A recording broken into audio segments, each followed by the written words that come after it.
ભિલોડા શહેરના નારસોલી રોડ પર આવેલી અન્નપૂર્ણા સોસાયટીમાં રહેતા 25 વર્ષીય યુવક દર્શન પટેલને રાત્રે દોલવાણી 3 રસ્તા નજીક બોલાવી યુવાન દ્વારા તીક્ષ્ણ હથિયારથી ઘાતકી હત્યા કરતા સમગ્ર વિસ્તારમાં ચકચાર મચી ગઈ હતી। પોલીસે ગુનો નોંધી વધુ શખ્સને ઝડપી પાડી વધુ તપાસ હાથ ધરી છે।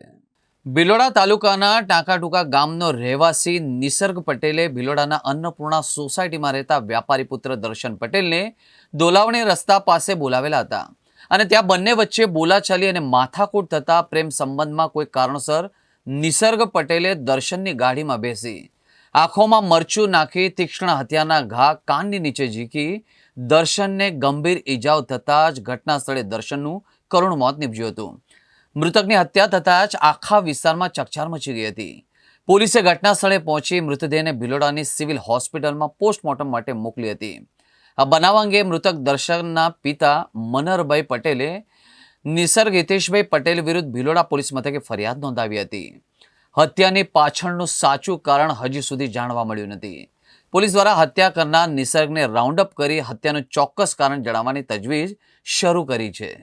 ગઈકાલે રાત્રે ભિલોડામાં એક મર્ડરની ઘટના બનેલી છે, જેમાં હકીકત એવી છે કે મરણ જનાર છે એ દર્શનભાઈ મનહરભાઈ પટેલ છે, ભિલોડાના રહેવાસી છે, અને સામે પક્ષે જે આરોપી છે નિસર્ગ હિતેશભાઈ પટેલ છે। બંને એકબીજાને ઓળખે છે।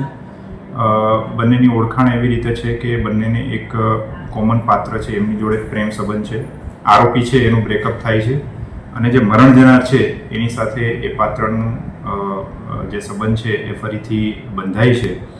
જે અનુસંધાને કાલે બંને આરોપી અને મરણ જનાર છે મળે છે અને આરોપીએ પોતાનું બ્રેકઅપ થયા બાદ જે આ મરણ જનાર છે એની જોડે જે પોતાનું પાત્ર છે એ સંબંધ રાખે છે એ એની અદાવત રાખી અને એણે કોઈ તીક્ષ્ણ હથિયાર વડે એમને શરીરે ઈજાઓ કરી અને આ જે આખો બનાવ છે એને અંજામ આપેલો છે। તાત્કાલિક ત્યાં ભિલોડા પોલીસ સ્ટેશનની ટીમ, પીઆઈ વાળા અને એની ટીમ, એલસીબી અને એસઓજીની ટીમ પણ ત્યાં પહોંચે છે અને તાત્કાલિક કાર્યવાહી કરવામાં આવે છે।